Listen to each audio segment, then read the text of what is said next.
deja escapar una melodía, alguien ante las teclas de un piano. Alguien entre los dedos deja escapar una melodía, alguien ante las teclas de un piano.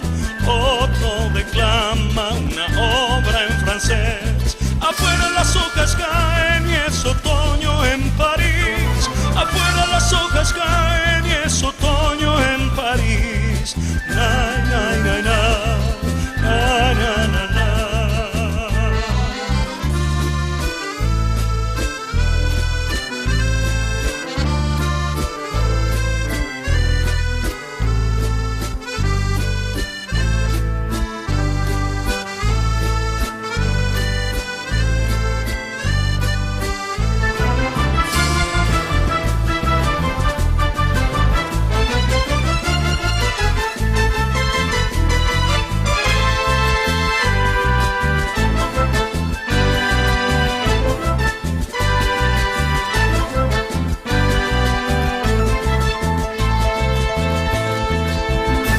Son las 5 de la tarde y no se escucha aún las campanas de la antigua catedral.